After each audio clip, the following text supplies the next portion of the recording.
Muchas gracias. Muchas gracias. Me da muchísimo gusto estar aquí y me da, sobre todo en la compañía de todos ustedes, el Presidium. En primer lugar, le agradezco, Ana. Ya vieron, somos 3 seminarios que organizamos este evento, pero la iniciativa fue el seminario que encabeza Ana Barahona. Señor rector, qué bueno que estás aquí. Gracias por acompañarnos. Mi colega, también de la Facultad de Ciencias, decían, está aquí las 2 secretarias de la Facultad de Ciencias, la presidenta de la Facultad de Ciencias y la mamá de la presidenta, que además pues fue la que educó a la presidenta. En fin, bueno, pues me da mucho gusto saludar también al señor exrector Sarucán, a la directora también, pues 3 directoras aquí ya en puestos tan importantes en estos temas, la coordinadora de investigación, la directora de biología, la de ecología, de la Junta de Gobierno, en fin, si no me voy a llevar todo el tiempo saludando, pero estoy muy contenta de estar aquí, de haber participado en la organización de este evento. Y pues reconozco, ya dije, a todos los integrantes del Presidium, a Tamara, gracias Marisa. Este coloquio es más que una reunión académica. Es un espacio de diálogo regional sobre el devenir ecológico de América Latina y el Caribe, articulando historia, filosofía, todo el conocimiento y la práctica científica, la acción política. Buscamos trazar una cartografía crítica de desafíos y posibilidades. El título de este coloquio, Perspectivas de la Ecología en América Latina, remite a la pluralidad de tradiciones, problemas y enfoques que configuran el pensamiento ecológico en nuestra región. La ecología, entendida como ciencia empírica que estudia las interacciones entre los organismos y con su entorno, es también un campo interdisciplinario que consiste que constantemente se reformula. Conviene distinguirla del uso metafórico, ético y político de la palabra ecología para sostener con claridad el enfoque científico que guía este encuentro. Aunque el término ecología fue acuñado por Ernst Haeckel en 1866, sus ideas fundamentales se gestaron mucho antes.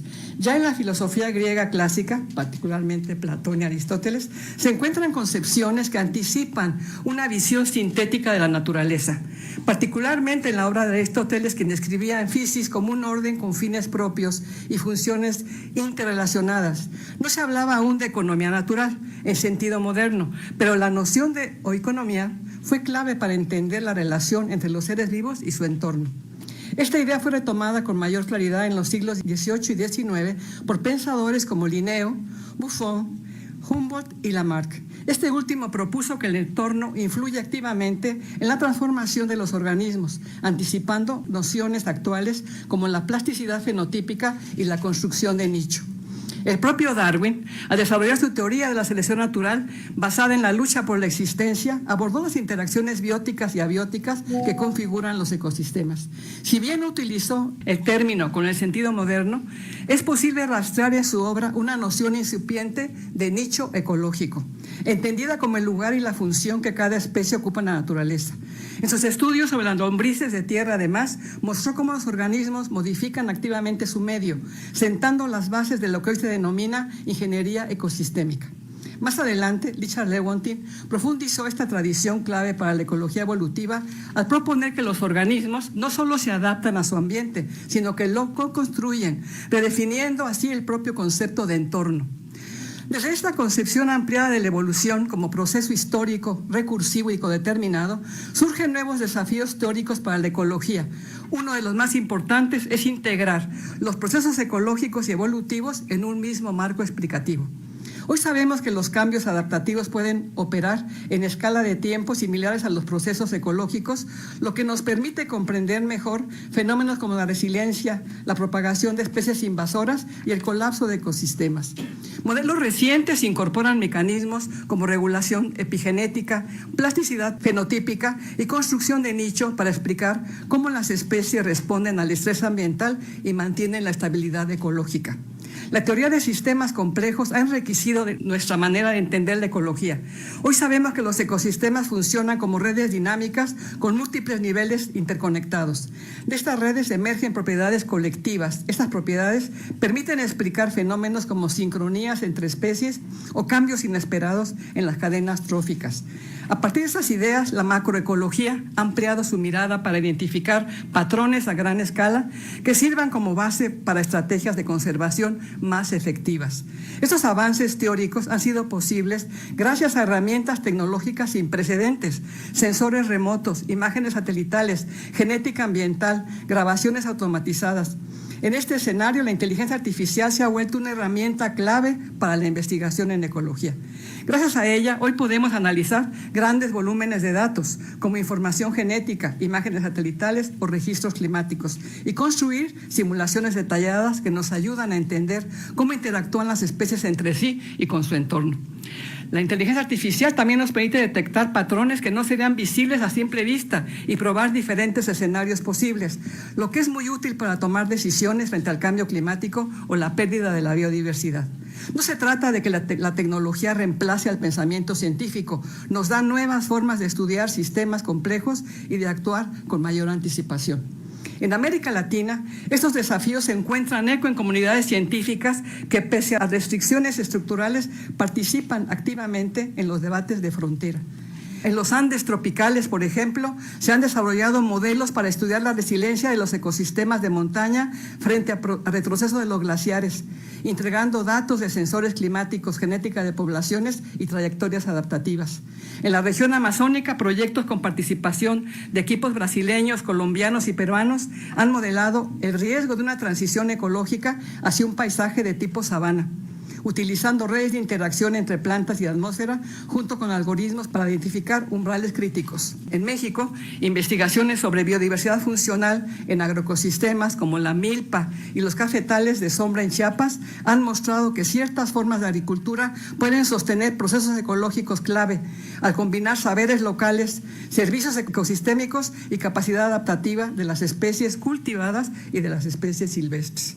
Todos estos países, por cierto, están representados en este congreso. Platicaremos aquí.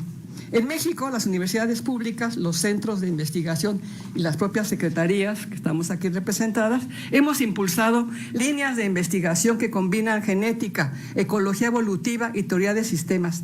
Se han desarrollado estudios sobre conservación de especies endémicas en zonas áridas, análisis de redes mutualistas en selvas tropicales y trabajos en ecología marina que integran imágenes satelitales, dinámica de poblaciones y evaluación de resiliencia ecológica.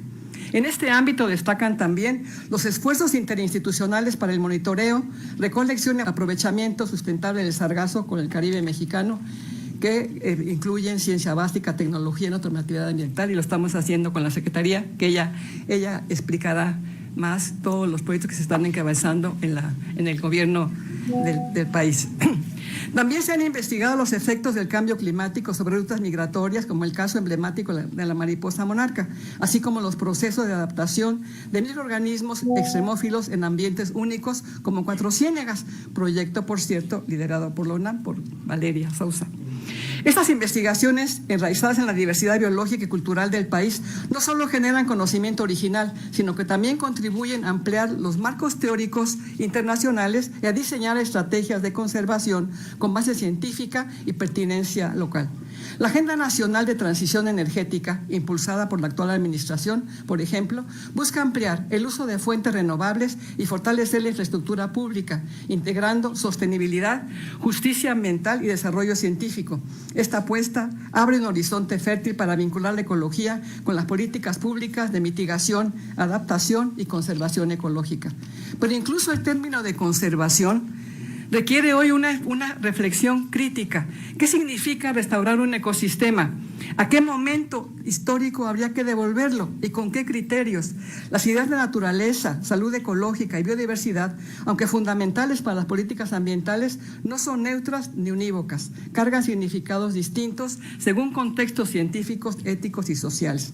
Algunas corrientes priorizan la fidelidad histórica en los procesos de restauración. Otras subrayan la necesidad de adaptarse a nuevas condiciones ecológicas sin idealizar el pasado. En ese debate, América Latina puede aportar miradas propias sobre lo que valoramos, por qué lo valoramos y cómo construir políticas ecológicas que reconozcan la pluralidad. Un ejemplo revelador de esta complejidad son las llamadas especies invasoras o no nativas. En México, el zacate bufel Centrus clystralis, introducido para mejorar el forraje y controlar la emisión de suelos áridos, ha ayudado a estabilizar suelos degradados, pero al mismo tiempo compite con plantas nativas y modifica nutrientes del suelo. Por otra parte, los eucaliptos plantados con fines productivos o sanitarios retienen la humedad y reducen la erosión, pero también alteran el sotobosque, secan el suelo y favorecen los incendios. En cuanto a los insectos, las abejas africanizadas, Apis mellifera, han desplazado a polinizadores nativos, pero algunos estudios muestran que realizan más viajes florales y pueden mejorar la polinización agrícola. La dispersión de estas especies no es un proceso natural, sino impulsado por la actividad humana, muchas veces de forma accidental o deliberada. Esta diversidad de efectos ha generado posiciones encontradas en la comunidad científica. Algunos ecólogos advierten sobre los graves impactos, mientras que otros destacan sus beneficios funcionales, llegando incluso a acusar a la corriente opuesta de negacionismo del daño que esas especies pueden causar. Así queda claro que no puede existir una teoría unificada de la biología de la invasión, pues sus efectos resultan profundamente contextuales, ecológicos, históricos y sociales. Nos obliga a repensar las categorías de nativo, extranjero, invasor e introducido en los ecosistemas, reconociendo que los efectos de la movilidad biológica no son homogéneos ni unidireccionales. Las crisis ambientales, por su parte, son síntomas de un modelo de desarrollo que ha ignorado los límites biofísicos del planeta. América Latina y el Caribe, pese a su extraordinaria riqueza biológica, sufre con especial intensidad procesos como incendios forestales, degradación de suelos, desaparición de glaciares y colapso de acuíferos, lo que agrava la vulnerabilidad social. Frente a este panorama, la ecología no puede limitarse a describir equilibrios, debe contribuir a imaginar formas de vida sostenible, justas y arraigadas territorialmente. Por ello es crucial examinar críticamente las ideas, categorías y marcos que guían la investigación científica. No se trata de relativizar la ciencia, sino de explicitar los supuestos que guían hipótesis, variables e interpretaciones. En esta tarea resulta esclarecedora la perspectiva dialéctica de Richard Lewontin, formulada de su compromiso marxista y su activismo científico. Su propuesta sostiene que todo objeto de estudio surge de relaciones históricas y sociales, no de esencias aisladas. Esta visión implica reconocer que la ciencia es un producto social condicionado históricamente. Desde esta mirada, investigar es no solo describir regularidades ni aplicar categorías físicas, sino interrogar los supuestos que orientan la práctica científica, revelar tensiones inherentes a los fenómenos naturales y reconocer la historicidad del saber. Esta postura dialéctica también implica un imperativo ético-político. Si el conocimiento configura el mundo social, debe orientarse a transformarlo. Para América Latina, esto significa vincular la investigación ecológica con las luchas por la justicia ambiental, cognitiva y territorial y reforzar el vínculo entre ciencia crítica y emancipación. La noción de antropoceno, por ejemplo, más allá de su estatus teológico, ha visibilizado el impacto profundo de ciertas actividades humanas sobre los ecosistemas. Sin embargo, su uso indiscriminado exige cautela. Al atribuir responsabilidades a una humanidad abstracta, se ocultan las condiciones materiales concretas que originan y distribuyen estos impactos. Por ello, todo análisis ecológico contemporáneo debe incorporar dimensiones históricas, económicas y políticas. Lo voy a dejar aquí, se me ha pasado el tiempo, pero sí quisiera decirles que estos temas que he planteado lo vamos a discutir en una mesa redonda con estos temas sobre la ecología como ciencia y también las aplicaciones a la política pública. Creo que debemos asumir este espacio como una oportunidad para revisar críticamente nuestros marcos de trabajo, repensar estrategias de investigación y construir en conjunto una ciencia ecológica rigurosa, pertinente y contextualizada, que transforme tanto el pensamiento como el porvenir de nuestros territorios. Muchas gracias. Gobierno de México.